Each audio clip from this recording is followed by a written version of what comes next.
അസ്സലാമു അലൈക്കും മുത്തുമണികളെ, എല്ലാവർക്കും സുഖമല്ലേ? അപ്പോൾ ഞാനിന്ന് ഒരു കാര്യം പറയാനാണ് വന്നിരിക്കുന്നത്. സമയം കിട്ടുമെന്നറിയില്ല. കാരണം ഞാനിങ്ങനെ പറഞ്ഞു തുടങ്ങുമ്പോൾ ചിലപ്പോൾ പറയുമ്പോൾ നമുക്കെല്ലാം പറയണമല്ലോ. അത് കാരണം കൊണ്ട് ചിലപ്പോൾ സമയം കിട്ടുമെന്ന് എനിക്കറിയില്ല. എന്താണെങ്കിലും എനിക്ക് കിട്ടുന്നതനുസരിച്ച് ഞാൻ പറയാം. അതല്ലെങ്കിൽ അടുത്ത വീഡിയോസിൽ ഞാൻ ആ കാര്യങ്ങൾ ഉൾപ്പെടുത്തുന്നതായിരിക്കും കേട്ടോ.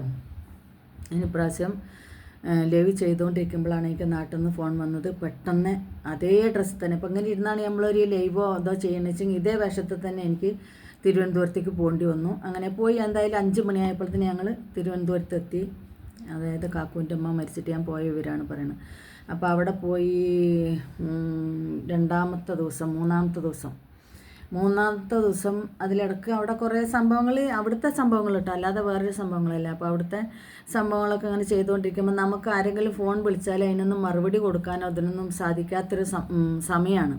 കാരണം നമ്മൾ മാത്രമാണെങ്കിലും നമുക്ക് എടുത്തിട്ട് ഫോൺ ചെയ്ത് അവരോട് സംസാരിക്കുക. കുട്ടികളും മക്കളും പേരക്കുട്ടികളും മരുമക്കളും എല്ലാം നിറഞ്ഞിരിക്കുന്ന ഒരു സദസ്സിൽ എനിക്ക് ഒരാളോട് എന്തെങ്കിലും ഒരു കാര്യങ്ങൾ വ്യക്തമായിട്ട് പറഞ്ഞു കൊടുക്കാൻ എനിക്ക് പറ്റില്ല. കാരണം അത്രയ്ക്ക് സൗണ്ടും ആൾക്കാരെ കൂട്ടം അങ്ങനെയൊക്കെയാണ്. അത് കഴിഞ്ഞ് കുറച്ച് സമയങ്ങൾ ഞങ്ങൾ മറ്റൊരു സ്ഥലത്തേക്കൊന്ന് മാറി. അപ്പോൾ ഞാൻ പൊടിക്കാക്കുനോട് പറഞ്ഞു കുറച്ചൊന്ന് മാറാം എന്ന് പറഞ്ഞു, എൻ്റെ മനുഷ്യനോട് കേട്ടോ. അപ്പോൾ ആ മനുഷ്യനോട് പറഞ്ഞപ്പോൾ എന്താണെന്ന് വെച്ചപ്പോൾ എനിക്കിങ്ങനെ ചിലപ്പോൾ ഒരാൾ വിളിക്കും, ഇങ്ങനെ വേറൊരാൾ എന്നോട് പറയേണ്ടത്. അത് കാരണം ചിലപ്പോൾ ഇന്ന ഒരാൾ വിളിക്കും. അപ്പോൾ ഇവിടെ ഇരുന്ന് നമുക്ക് പറയാൻ പറ്റില്ല. അപ്പോൾ കുറച്ച് മാറിയ കുഴപ്പമില്ല തോന്നുന്നു പറഞ്ഞ്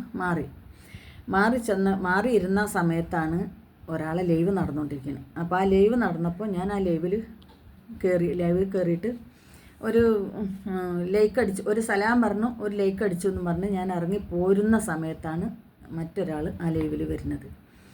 ലൈവിൽ വന്നിട്ട് എന്നെ ആ ലൈവിൽ കണ്ട ഉടനെ ലൈവിൽ വരികയല്ല ചെയ്തത്. മറ്റൊരാൾ ലൈവിൽ വന്നു, അത് സത്യമാണ്. അത് കഴിഞ്ഞ് നേരെ എൻ്റെ ഫോണിലേക്ക് കോൾ വരികയാണ്.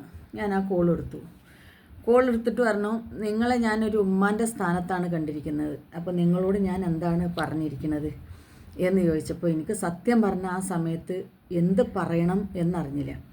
അപ്പോൾ ഞാൻ പറഞ്ഞു, എന്തെങ്കിലും കിട്ടാൻ വേണ്ടി കാത്തിരിക്കുന്നവർ എന്തെങ്കിലും പറഞ്ഞെന്നാലോചിച്ച് നീ എന്നോട് എന്തൊക്കെ പറഞ്ഞിട്ടുള്ളത് പുറത്ത് അത്രയും ഇസ്ലാമിന് നടക്കാത്തൊരു ഇപ്പോൾ പറഞ്ഞു വരുന്ന ഒന്നാട്ടോ നജില പറഞ്ഞു എന്നുള്ളതാണ് പറയുന്നത്. കാരണം നജില എൻ്റെ അടുത്ത് എന്തൊക്കെ പറയാൻ പാടില്ലാത്ത, ഇസ്ലാമിൽ നടക്കാൻ പാടില്ലാത്ത കാര്യങ്ങൾ എന്നോട് പറഞ്ഞിട്ട് ഇപ്പോൾ അങ്ങനെ ഒരാൾ നജില എന്നോട് പറഞ്ഞെങ്കിൽ പറഞ്ഞത് നജില, കേട്ടത് ഞാൻ. ഇതിൽ പുറത്ത് നിൽക്കുന്ന ആൾക്കാർക്കുണ്ടായ ബുദ്ധിമുട്ടും വിമ്മിഷ്ടവും വീപ്പി കയറി തലച്ചോറ് പൊട്ടിത്തെറിക്കേണ്ട ആവശ്യം എന്താണെന്ന് എനിക്ക് മനസ്സിലാവുന്നില്ല. കാരണം പറഞ്ഞത് നജിലയാണ്, കേട്ടത് ഞാനാണ്. ഒന്നുമില്ലെങ്കിൽ പറയുന്ന നജിലാക്ക് വിഷമം വരണം, ബുദ്ധിമുട്ട് വരണം. അതല്ലെങ്കിൽ കേൾക്കുന്ന എനിക്ക് ബുദ്ധിമുട്ട് വരണം. ഞങ്ങൾക്ക് രണ്ടുപേർക്കും ഇല്ലാത്ത ബുദ്ധിമുട്ട് ഈ പുറത്ത് നിൽക്കുന്നവർക്ക് എന്താണ് എന്നറിയില്ല. കാരണം അവർക്ക് എന്തൊക്കെയോ നജില എന്നോട് പറഞ്ഞിട്ടുണ്ട്, എന്തൊക്കെയോ നജിലാക്ക് ഇനി ഒരു കാര്യമില്ല. കാരണം നജില എന്തെല്ലാം ചെയ്യുന്നുണ്ട് അതെല്ലാം സോഷ്യൽ മീഡിയയിൽ വന്ന് പറയുന്നുണ്ട്. പിന്നെ പ്രത്യേകമായിട്ട് എന്നോട് പറയാനുള്ളൊരു കാര്യം, ഇത്രയും മലപ്പുറത്തിൻ്റെ ഈ അങ്ങേയറ്റത്ത് കിടക്കുന്ന എന്നോട് നജിലാക്ക് പറഞ്ഞൊരു കാര്യം പറയാനുണ്ടോ എന്ന് എനിക്ക് തോന്നുന്നില്ല. ഇനിയിപ്പോൾ സംഗതി വശാൽ ഏതായാലും നജില പറഞ്ഞതവിടെ ഇരിക്കട്ടെ, നമുക്ക് പിന്നെ പറയാം. കാരണം നമുക്ക് ഇതുകൊണ്ട് ഒരു 6 മാസം അങ്ങനെ പോകാം. നജില പറഞ്ഞ കാര്യമല്ലേ, ആ കാര്യങ്ങളല്ലേ നിങ്ങൾക്ക് അറിയേണ്ടതുള്ളൂ. ഞാൻ പറയാം. അതിൻ്റെ ഒരു റീസൺ ഞാൻ പറയുന്നത്, നജില എന്നെ ബന്ധപ്പെട്ട് കുറേ ദിവസങ്ങൾക്ക് ശേഷം ഈ പറയുന്ന ആൾക്കാരെല്ലാം നജില വിളിച്ചിട്ടുമുണ്ട്, ഫോൺ ചെയ്തിട്ടുണ്ട്, നല്ല ഫ്രണ്ട്ഷിപ്പായിട്ട് ഇരുന്നിട്ടുമുണ്ട്. എന്തുകൊണ്ടാണ് ഈ ഫ്രണ്ട്ഷിപ്പുകളെല്ലാം പെട്ടെന്ന് അങ്ങോട്ട് ടക്കുന്ന് നിന്ന് പോകുന്നത് എനിക്ക് മനസ്സിലാവുന്നില്ല. കാരണം ഒരു സോഷ്യൽ മീഡിയയിൽ നമ്മൾ നിൽക്കുമ്പോൾ ഒരു 10, 20, 25 ആൾക്കാർ നമ്മളോട് അത്രയ്ക്കും അറ്റാച്ച്മെൻ്റ് ഉള്ള ആൾക്കാരുണ്ടാവാം. ഇതിലെല്ലാവരുമല്ല, ഒരാൾ ഇങ്ങനെ വന്ന് പെട്ടെന്ന് അങ്ങനെ ഇത് പറയും, അവരെക്കുറിച്ച് പെട്ടെന്ന് നല്ലത് പറയുകയും പിന്നെ അവരെക്കുറിച്ച് അതേ ഇതുകൊണ്ട് തന്നെ പിറ്റേ ആഴ്ചയല്ല ദിവസങ്ങൾക്കുള്ളിൽ അത് മോശം തന്നെ പറയിപ്പിക്കുകയും ചെയ്യുന്നത് എന്തുകൊണ്ടാണ് എനിക്ക് മനസ്സിലാവുന്നില്ല. കാരണം എന്താണെന്ന് വെച്ചെങ്കിൽ ഇസ്ലാമിൽ നടക്കാൻ പാടില്ലാത്തൊരു സംഭവം ഖദീജ എന്ന് പറയുന്ന മലപ്പുറത്തിരിക്കുന്ന പാവപ്പെട്ട ഉമ്മ, ഖദീജ കബീർ എന്ന് പറയുന്ന ചാനലിൻ്റെ ഉടമ, പാവപ്പെട്ട ഉമ്മ. എനിക്കിവരൊന്നും പണ്ടേ ഇഷ്ടമില്ല കേട്ടോ. കാരണം നമ്മളൊക്കെ ഇവരെ വീട്ടിൻ്റെ മുൻപിൽ ചെന്ന് നിന്നിട്ട് ഡോക്ടർ ഗുളിക എഴുതിയാലോ 1 വീതം 3 നേരം എന്ന മാതിരി നമ്മളൊക്കെ ഇവരെ രാവിലെ തൊട്ട് ഇവരെ വീടിൻ്റെ മുൻപിൽ ചെന്ന് നിന്നിട്ട് എന്നെ ഇഷ്ടപ്പെടണേ എന്നെ ഇഷ്ടപ്പെടണേ എന്നെ ഇഷ്ടപ്പെടണേ എന്ന് പറഞ്ഞ് ഇവരൊക്കെ കാല് പിടിക്കുന്ന മാതിരിയാണ് ഇവർ പറയും. പണ്ടേ ഇഷ്ടമില്ല. ആര് മക്കളെ നിങ്ങളോടൊക്കെ എന്നെ ഇഷ്ടപ്പെടാൻ പറഞ്ഞ് എന്നെ ഇഷ്ടപ്പെടുന്ന കുറച്ച് മക്കൾ എനിക്കുണ്ട്, കുറച്ച് സഹോദരിമാരുണ്ട്, കുറച്ച് സഹോദരന്മാരുണ്ട്.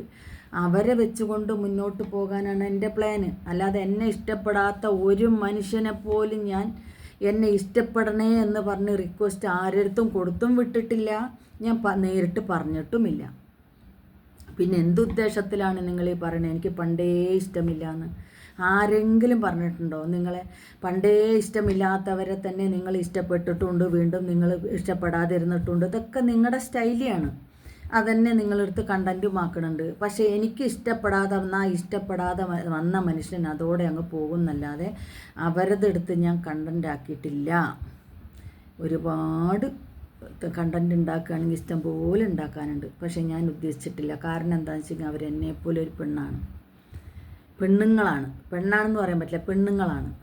അപ്പോൾ അവർക്കും കുടുംബവും കുട്ടികളും മക്കളും എല്ലാ സംഭവമുണ്ട്. പിന്നെ ഇത് തീരൊന്നുമില്ല കേട്ടോ. എന്താണെങ്കിലും ഇതിൻ്റെ ബാക്കി ഞാൻ നാളെ ഇടേണ്ടി വരും. കാരണം എന്താ വെച്ചാൽ നെജില പറഞ്ഞ കാര്യങ്ങൾ അറിയണമല്ലോ. അപ്പോൾ എന്നോട് നെജില പറഞ്ഞ എന്താ ചെയ്യുക നിങ്ങൾക്ക് അറിയണമല്ലോ. അത് ഞാൻ പറഞ്ഞേ തീരുള്ളൂ. അപ്പോൾ അതെന്താണെന്നുള്ളത് നിങ്ങൾ കൂടി മനസ്സിലാക്കണം. നെജില എന്നോട് പറഞ്ഞാൽ എന്താണെന്ന് നിങ്ങൾ മനസ്സിലാക്കുക. അപ്പോൾ എനിക്ക് പിന്നെയും ആലോചിച്ചിട്ട് ഒരു ഉത്തരം കിട്ടാത്ത ചോദ്യം എൻ്റെ മനസ്സിൽ കിടക്കുന്ന ഒരു ചോദ്യം. നെജില വിളിച്ച് എന്നോട് പറഞ്ഞത് ഒന്നുമില്ലെങ്കിൽ പറയുന്ന നെജിലാക്ക് പ്രശ്നമാവണം, അതല്ലെങ്കിൽ എനിക്ക് പ്രശ്നമാവണം. ഞങ്ങൾക്ക് രണ്ടുമില്ലാത്ത പ്രശ്നം ഈ പുറത്ത് നിൽക്കുന്നവർക്ക് എങ്ങനെ വന്നു എന്നാണ് എൻ്റെ ചോദ്യം. അതിനാണ് എനിക്ക് ആദ്യം ഉത്തരം കിട്ടേണ്ടത്. നെജില പറഞ്ഞത് അവിടെ ഇരിക്കട്ടെ. കാരണം നെജില പറഞ്ഞിരിക്കണ എന്നോടാണല്ലോ, പറഞ്ഞ നെജിലയും കേട്ടത് ഞാനുമാണല്ലോ. അപ്പോൾ ഇത് കേട്ട് ഇതറിയാതെ വെപ്രാളം പിടിച്ച് നടക്കുന്ന ആൾക്കാർ അവർക്ക് എന്താണ് ബുദ്ധിമുട്ടെന്ന് അറിഞ്ഞാൽ കൊള്ളായിരുന്നു. കാരണം നമുക്കിതൊന്നും പറയില്ല. ഇസ്ലാമിൽ നടക്കാത്ത കാര്യമാണ് ഞാനും നിങ്ങളും ഉൾപ്പെടെ വന്നിരുന്ന ഈ സോഷ്യൽ മീഡിയയിൽ ചെയ്യുന്ന കാര്യം. ഞാനും ചെയ്യാൻ പാടില്ലാത്തതാണ്. അത് ഇസ്ലാമിൽ നടക്കാൻ പാടില്ലാത്ത കാര്യം തന്നെയാണ്. പക്ഷേ നമ്മൾ നടക്കും. ഞാൻ അതുകൊണ്ടാണ് ഏറ്റവും ഒരു മനുഷ്യനെ അനാവശ്യം പറയാനോ ഒരു മനുഷ്യൻ്റെ പച്ചർച്ചി തിന്നാനോ വേറെലൈനോ പോകാതെ ഇനി ആരെക്കുറിച്ചെങ്കിലും ചെയ്തിട്ടുണ്ടെങ്കിൽ ഞാൻ നെജിലാനെ കുറിച്ചോ അല്ലെങ്കിൽ മറ്റേ 2-3 വീഡിയോസുകളെ അങ്ങനെ ചെയ്തിട്ടുണ്ട്. സാജിനെ കുറിച്ച് 2-3 ചെയ്തിട്ടുണ്ട്. അത് അവൾ ഉമ്മാനെ പറ്റി പറഞ്ഞപ്പോൾ ഞാൻ ചെയ്തു. അതേമാതിരി നെജിലാനെ പറ്റി ഞാൻ ചെയ്തിട്ടുണ്ട്. അത് നെജില പറഞ്ഞ വാക്കുകളാണ് ഞാൻ പറയുന്നത്.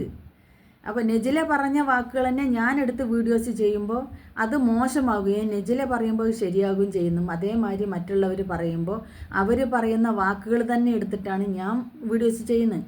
അല്ലാതെ ഞാൻ ഇവരെ പിന്നാമ്പുറത്ത് കൂടെ പോയി അന്വേഷിച്ച് കണ്ടുപിടിച്ചിട്ട് ചെയ്യുന്നതല്ല. ഏതായാലും 8 മിനിറ്റായി. ഇത് ഞാൻ നിർത്തുകയാണ്.